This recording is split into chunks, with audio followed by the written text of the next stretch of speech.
Hello class of 2018. Today we're looking at the normal distribution and we're relating the general normal distribution, regular mean and standard deviation, to the standard normal distribution, which has a mean of 0 and a standard deviation of 1. So here is a general picture of the general normal distribution. The general function is f of x equals 1 on sigma over 2 pi square rooted times e, which is 2.71 to the power of all this. The main thing you need to focus on is that the standard deviation and the mean are part of the formula. And when you draw this one here has a mean of 10, which is where the center of the peak is, and approximately, I think it was a standard deviation of 3 if I remember right. I'm not 100% sure, but it might be 5 even. Anyway, the properties are that you have a bell-shaped curve, as you can see, and it's symmetrical from the center of the mean. The mean and the median and the mode are both all the same, and the maximum value of the probability is 1 on sigma square root of 2 pi. So this number here, in other words, which I'm trying to line up with the top, but forgive me, that number is actually this one here.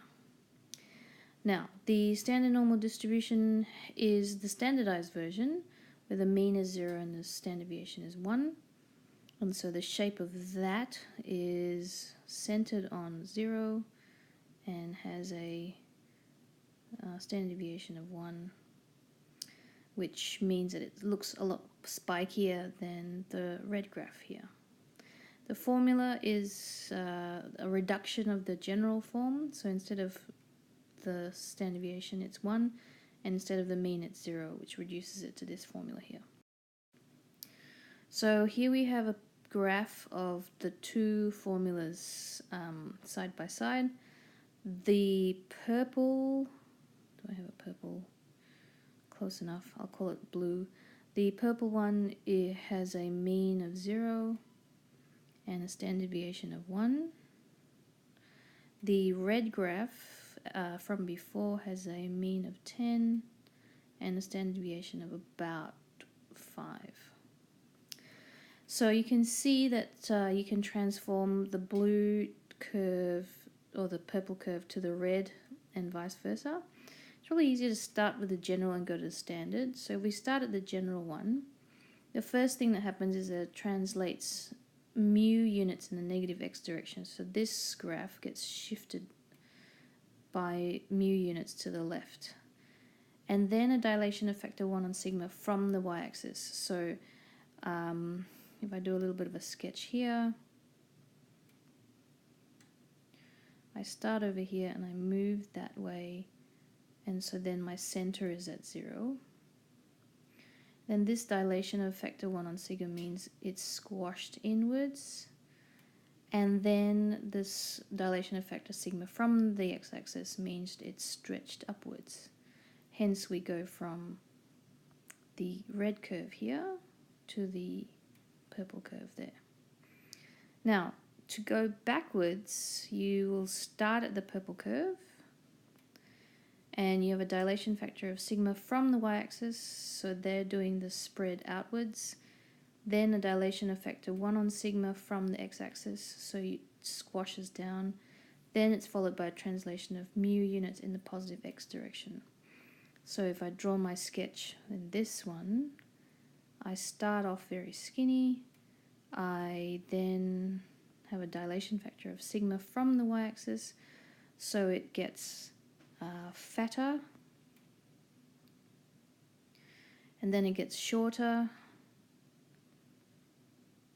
and then it moves mu units that way. Okay? So the mean determines the location of the center of the curve, the center right there, and the standard deviation determines the shape. So not only how spread out it is, but also how skinny or fat it is. So the smaller the standard deviation, the skinnier and taller it is, basically. So here I've got two distributions. They both have the same mean, but the standard deviation of the blue curve is smaller than the standard deviation of the red curve. And here I've got two distributions with different means. So the mean of the second one, the red one, is larger than the mean of the first distribution, but they both have the same standard deviation because they have the same shape exactly. This is a formula to transform from x to z and vice versa. We'll see that again later on, so don't worry about it for this exercise. But basically, probability of x less than or equal to a is the same as the probability of z is less than or equal to a, the same number, minus mu on sigma. So this is actually the z variable. Okay, so we have a question here. We've been given a formula for the probability density function, and I've just got the reference formula here so I can actually pick out the mean and standard deviation very quickly.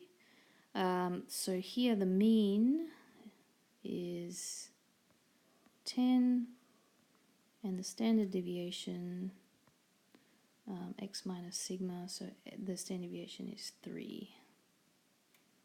Okay.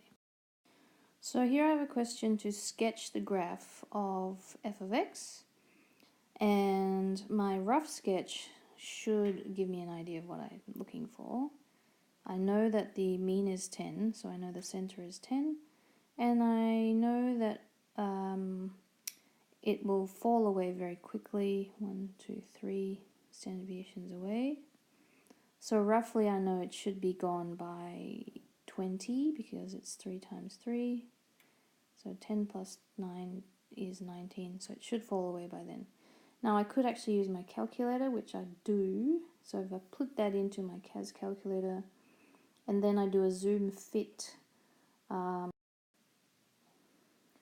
and so after a little bit of messing around, I had to find that the minimum value was about negative 25 and the maximum value of x was about 35.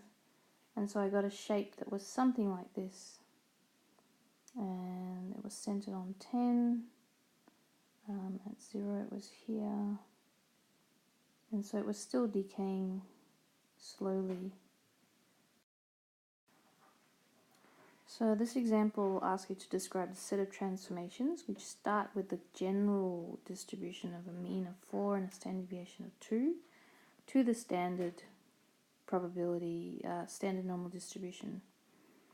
So we start with a mean of 4 and a standard deviation of 2, and we end up with the very spiky 0 centered one.